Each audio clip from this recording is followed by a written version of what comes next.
Hi, my name is Konstantin Baum. I'm a master of wine, a retailer and a consultant. And this is my channel where we are thirsty for knowledge and wine. This series is called The Wine Tasting, where we do a deep dive tasting of some of the best wines in the world and some wines that might one day be amongst the best. Yes, we are tasting great wines, not just great labels. So today we are going to taste one of the greatest white wines in the world and a real eye-opener for me. It's the 2013 Les Pucelles from Domaine Leflaive. So make sure that you stick around until the end of the video for the tasting of this amazing bottle of wine.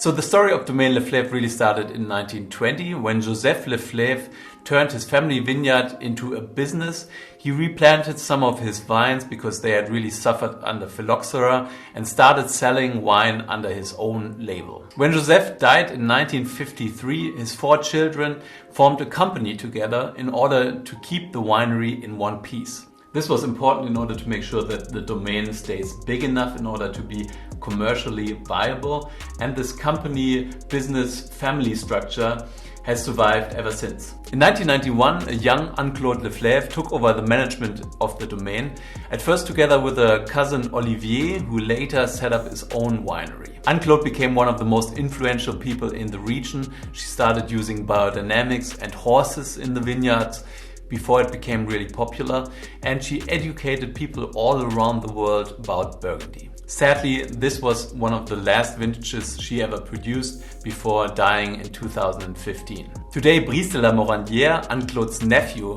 runs the domain. He has made sure that the winery becomes much more energy efficient and has increased the vineyard holdings of the domain. Today they own Grand Cru vineyards in Le Montrachet, Batard Montrachet, Bienvenues Batard Montrachet and Chevalier-Montrachet, as well as several different really famous Premier Cru sites and village appellation sites. If you want to know more about the classification system in Burgundy, then check out my video on the Côte d'Or. I'll link it up somewhere up there. Today the domain is considered as one of the best, if not the best, white wine producer in Burgundy, and that obviously also means that it's considered to be one of the best white wine producers in the entire world. So let's talk about the vineyard. The vineyard is located in the southern part of the Côte d'Or, in the Côte de Baum, next to the village of Puligny Montrachet. Puligny Montrachet is really one of the greatest white wine producing villages in the world, and it's home to 4 out of the 6 Grand Crus for white wine in Burgundy. One of the other famous villages, Chevalier-Montrachet, is located further south of Puligny. So let's check out the map, and fortunately there's a map on the back label of this wine. All of the famous sites here are named after Montrachet, the bald hill, as it is translated directly, which produces the most expensive white wines in Burgundy or in the entire world. Les Pucelles borders directly on the Grand Cru sites Batard Montrachet and Bienvenues Batard Montrachet. The main difference between the Grand Cru sites and the Premier Cru sites is not so much the soil difference, but it's more due to the difference in exposition. The Premier Cru sites are more towards the east, while the Grand Cru sites are more exposed towards the south. This also makes me wonder whether, due to climate change, those southern exposed sites will really be the best sites in the future for balanced Chardonnay. Leflaive owns 3 hectares of Les Pucelles, which makes them the biggest owner in this Premier Cru site. The soils of Les Pucelles are clay mixed with limestone, which is super typical in Burgundy, and Leflaive breaks down their Les Pucelles vineyards into Le Clos du Mai, La Grande and La Petite. The oldest vines in the vineyard were planted in 1954, and the average vine age is 50 years. The vineyard is farmed biodynamically and all of the grapes are harvested by hand. So winemaking is pretty simple at the domain. The grapes are gently pressed, the juice is then racked into barriques. Only 22% of the barriques are new, which means that they are not heavily flavored by the oak. After 12 months of aging in barrique, the wine gets aged for another 6 months in stainless steel before it's lightly filtered and then bottled. So the grape variety is Chardonnay, which is pretty obvious because pretty much all of the great white wines in Burgundy are made using Chardonnay. But still, you don't really find Chardonnay on the label. People rather talk about the vineyard side than talking about the grape variety. If you want to learn more about Chardonnay, then check out my video. I'll link it up somewhere up there on the grape variety Chardonnay. So let's talk about the vintage, 2013. 2013 started really wet.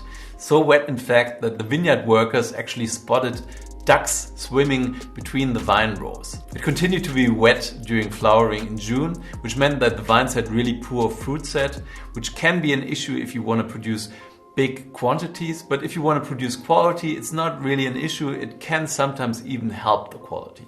There was even a hailstorm on the 23rd of July, which touched Puligny a little bit, and harvest started on the 28th of September with mixed weather. So this doesn't sound like a great vintage, but if you have a great producer and a great vineyard site, then you're still able to produce amazing wines even during difficult times. And I believe this wine is a good example for that. So you now might be wondering about the price. I went on Wine Searcher and checked, and this 2013 Le Pucelles currently retails for 300 euros per bottle.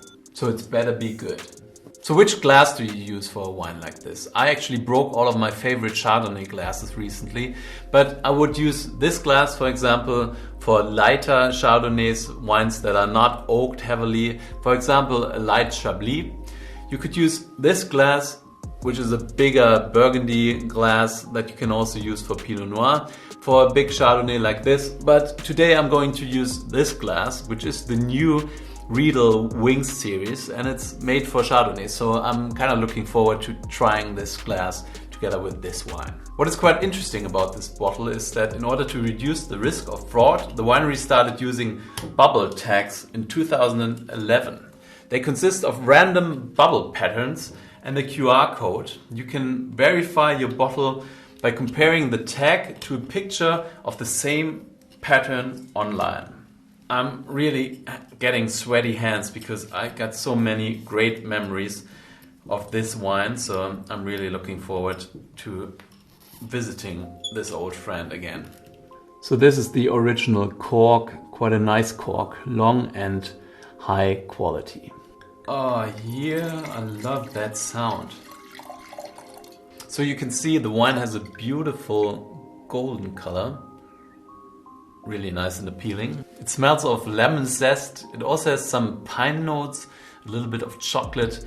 Very complex, very vibrant aroma that opens up more and more the more time it has in the glass. Wow.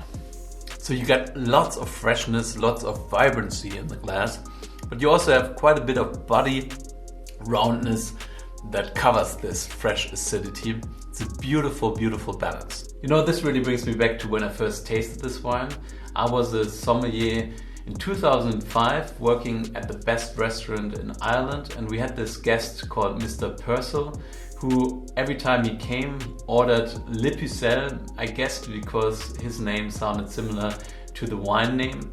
And I tasted the wine and really fell in love with great white Burgundies, and especially with this wine. So it's beautiful to come back to taste this wine and just kind of remember all those moments in the restaurant when we used to serve this wine to this guest or to many other guests as well. At the restaurant we actually served this wine together with scallops, and that was a dream combo, and you know what's going to happen now.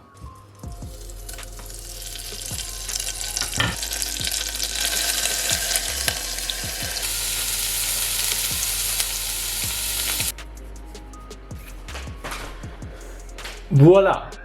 Okay, that's better. I got one simple rule when it comes to food and wine matching.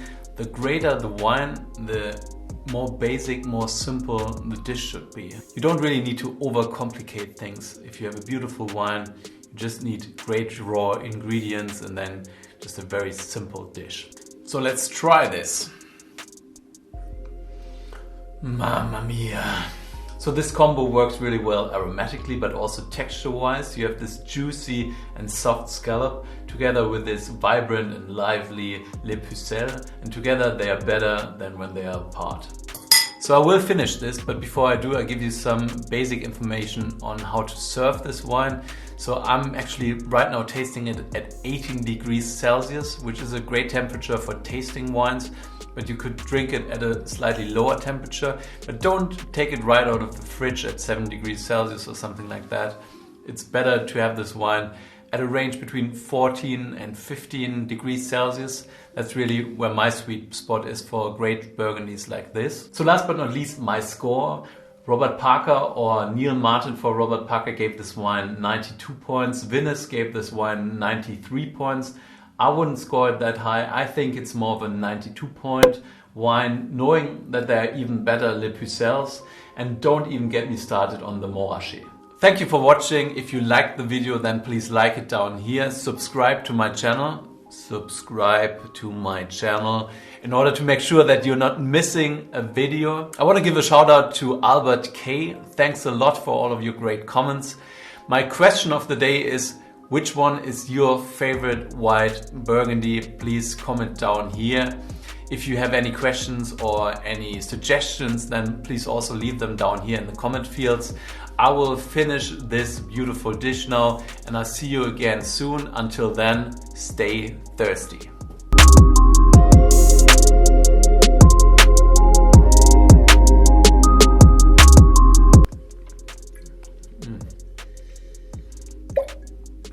Come on, let a man eat.